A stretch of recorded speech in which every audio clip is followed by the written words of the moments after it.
Hello and welcome. Welcome to the basement. Oh, I have been working down here more box stuff, moving things from bags to boxes. Oh, this fan feels good, but I'm going to turn it off.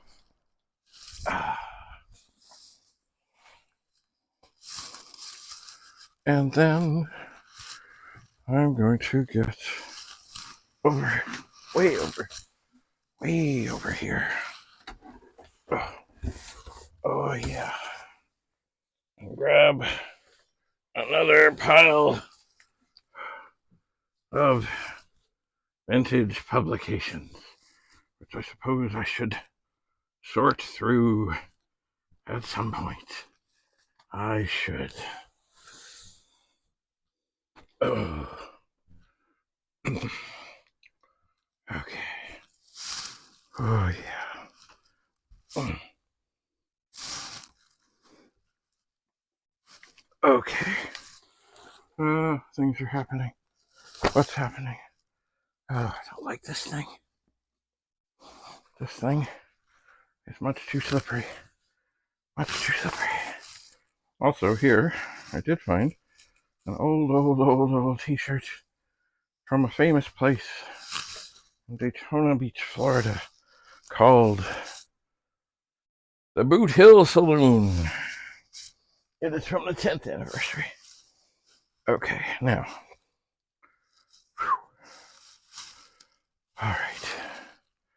I did realize, after watching, as they would say, the rushes of stuff, that I had too much stuff over here to blocking what was going on. Oh, sorry about that. So I have adapted. Nothing wrong with adapting. Compromise is not a dirty word. Oh dear. Things kind of took a bit of a spill there. Oh well. The whole pile went. It's fine. So here we have more. We've seen this before. Yesterday, the day before. We have another one of these. Ooh, look. With the Spartan mimic on the back. I don't know if we've seen one of these for a while. That was a robot that its brains were a VIC-20. Alright, before I put more things there. Oh my. I had no idea. Looks like there are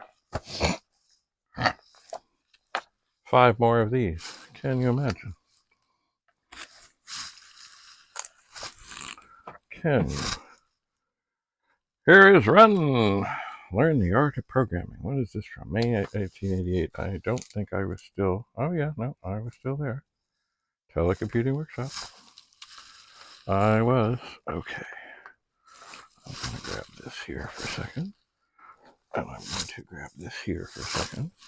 That is kind of what caused this. No, I wouldn't say it's an avalanche, but it's a slide.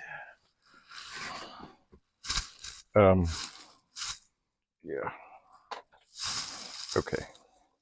I do need to read more about Watergate, but not today. So here we have another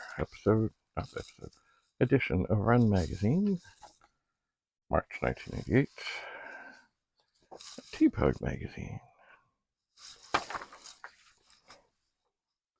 A TPUG Magazine. Another TPUG Magazine. Some of the covers were pretty good on these. This is kind of cool. With the transition to digital in the top. Oh yeah. The TPUG conference report. Although I think the picture could have been better. Now here is a volume. There it is, the famous shot of Jim Butterfield and his cat. And I should remember the name of the cat, but I don't at this moment. Oh yeah. Oh yeah. There we go. See the 128. We've seen this. Oh, here we have the C16, the plus 4, the B128, the Vic 20, the PET. Commodore's orphan computers. There's another. Oh, look at that. 2 more of these. TPUG magazine. I believe it had something to do with flight simulators. Oh my. Ugh. 3 more of these guys. Oh, I don't like the way this pile has done its thing. It's horrible to have perfectly glorious things sort of pushed out. Here's the Christmas thing I was holding. Look, it's the world of Commodore 2. Aha! Now here is the Torpet. The Torpet. And this had things that never did see the light of day. First of all, it had the president, Jack Tramiel. It had a handheld computer, which never was produced. It also had, it looked like a VIC 20 that had a little screen built in to the thing right here. And this is, of course, when we had the great typo on the front that said the millionth VIC. Not millionth, millionth. That too caused trouble. Oh, look. We've seen this. Another TPUG magazine. Run! Join a users group. Yes. Very good advice. Very, very, very good advice. Now here is a transactor. I believe it is after the kerfuffle. Because certainly the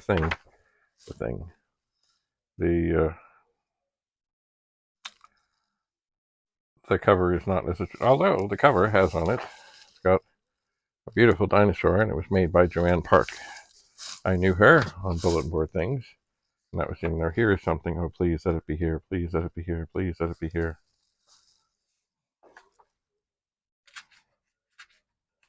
Oh, yes.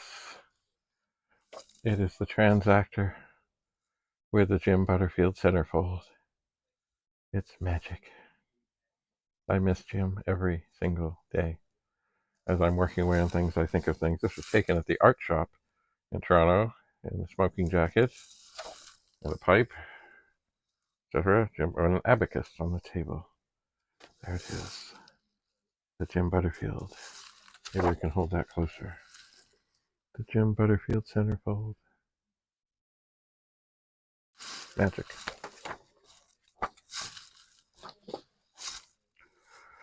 Oh, here's another edition of Run. I think I'm in there. Andrew! Andrew! Andrew!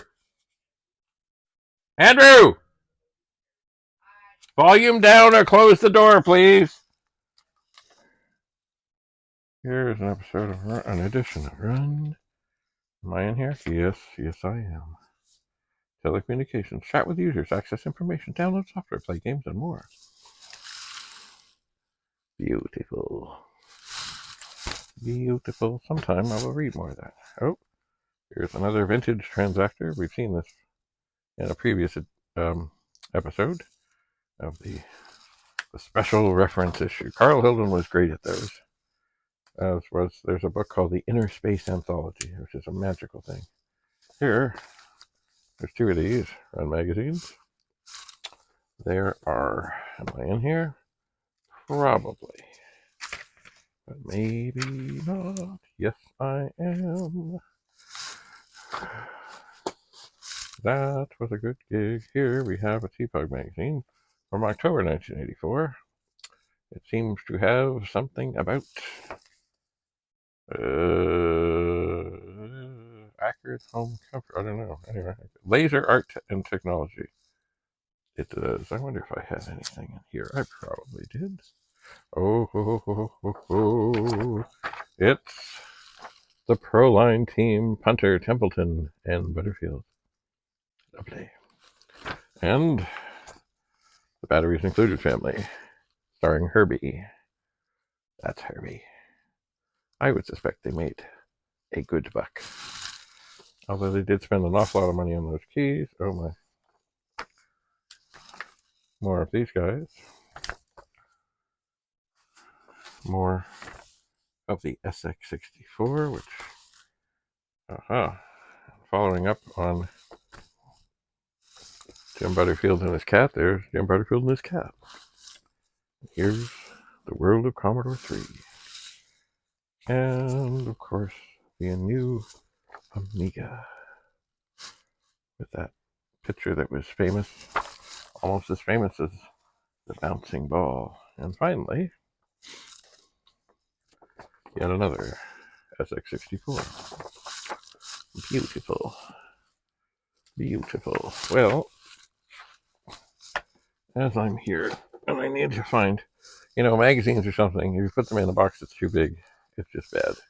You've got to find a good sized, small sized box, otherwise they get too heavy.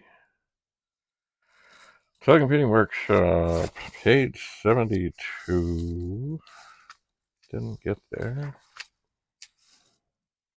Didn't get there. Almost got there. Who broke this BBS? Also, shop, get stock reports, and go prospecting. All on a bulletin board system. Oh my. I wrote things. Like I wrote like a column and a half before I answered a question. Anyway, let's answer a question or look at a question. I have a telelearning modem, a C64 1541 drive, and an 1802 color monitor. Recently, I logged on to a BBS, talked for about half an hour, then logged off. Later, the sysop called me on the phone to say I'd broken his board. I had no problems while I was logged in. The only files I accessed were the user list and the password change options, and I'd never had any problems with his BBS before. The sysop wants me to pay for the damage, but I refuse. I don't think I could have broken his system. Am I right? Answer. I don't see how you could have broken his BBS, even if his disk drive had burst into flames, not to be confused with burst mode on the 1571-81. I don't know of any command you could have entered or magic words you could have chanted that might be responsible. Probably something like a disk error just happened to pop up while you were online. And then looking back at that, he did say he changed his password. Who knows? Maybe in the midst of changing his password, there was a file error. Maybe the guy didn't keep good backups. I don't know. Anyway, sounds like, yeah. You broke my board. You. What's this now? I started in telecommunications by buying Q-Link's special package that includes a free Commodore 1660 modem. The only software they sent with it was their own, and now I want to access other services. I've read that you're not enthusiastic about common sense, so what would you suggest? Where can I get it? A lot of fine terminal programs for the 1660 are available in the public domain. If you're still on Q-Link, look in the telecommunications library or the TPUG area in the user group support area of the Commodore Information Network. You can also order 1660 programs from the public domain sources listed on page 71 and 85 in last April's run. The reason I don't recommend Common Sense isn't the program. Some users love it. However, the manual is confusing and usually frustrating to beginners. It would have been nice if the people who wrote the manual had a bit of common sense. Oh. I'm planning to start a BBS. Where can I get a good commercial or public domain bulletin board program? Well, get the April 19th issue of Run, and on page 44 you'll find a list of commercial BBS programs and where to get them. You can also refer to the list of public domain software suppliers in the same issue. Turn the page. Turn the page. Oh, here we are. Oh, okay. My system includes a 64C, two 1541s, and a Commodore 1650 modem. And I use the Caesar's term version 2.3 terminal program with it. I'm thoroughly pleased with the program, with the software, except for the fact it won't tone dial. I've tried everything, but to no avail. Is there a way to tell the program my modem is a 1670 or the like, running at 300 baud? Then I'll be able to tone dial. Oh.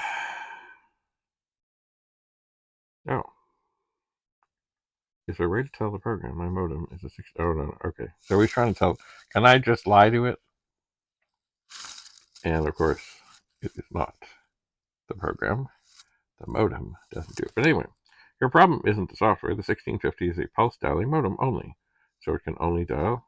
So it just can't dial with tones. And telling the program you have a 1670 won't do any good.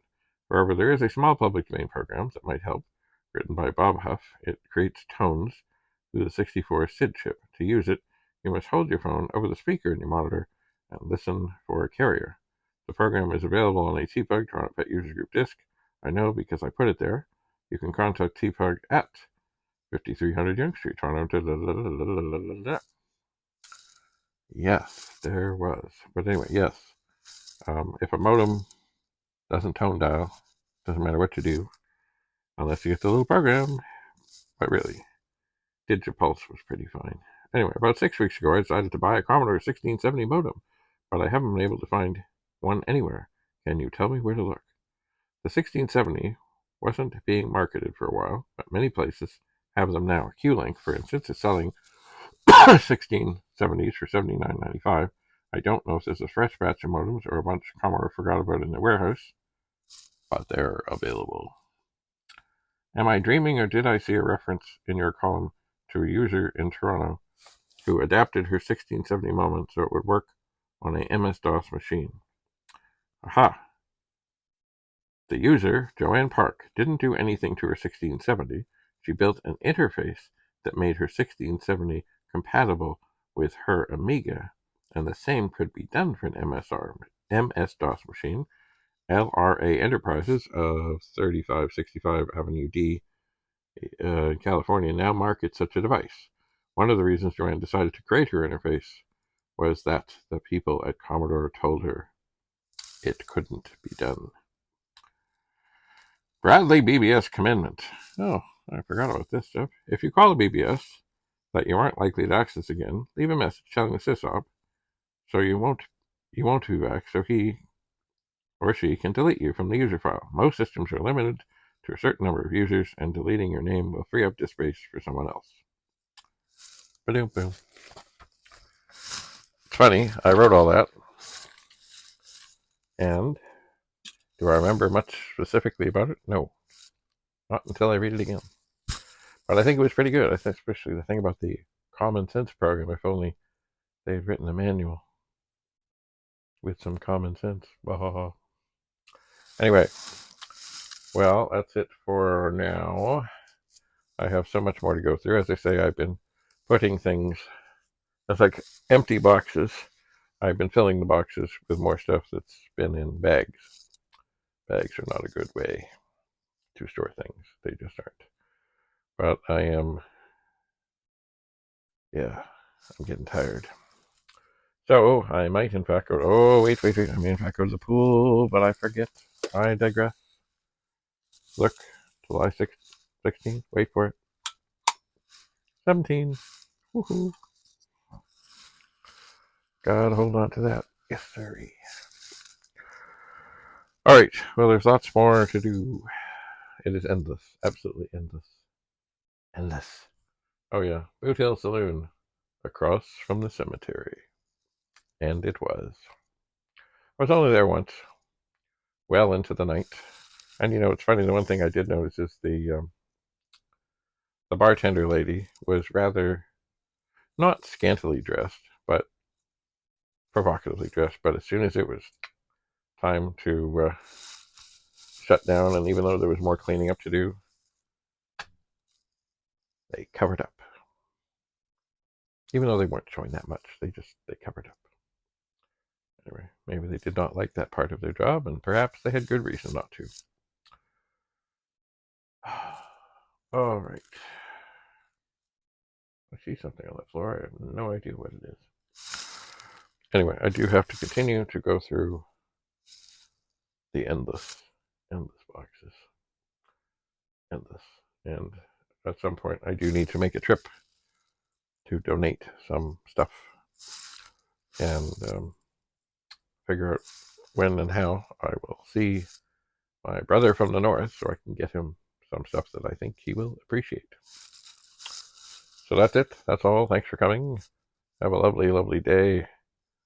We'll see you again soon back in the basement, or perhaps the pet room, or perhaps the TV room, or maybe the box room, which, looking around here, this could be an extension of the box room. Oh, my. Anyway, have a lovely, lovely day. Bye for now. Okay. Up. Oh. Oh, yeah. Oh, yeah. Oh, yeah. Ding. All right. Come on, you. Don't knock things down. Don't knock things down. Oh, yeah.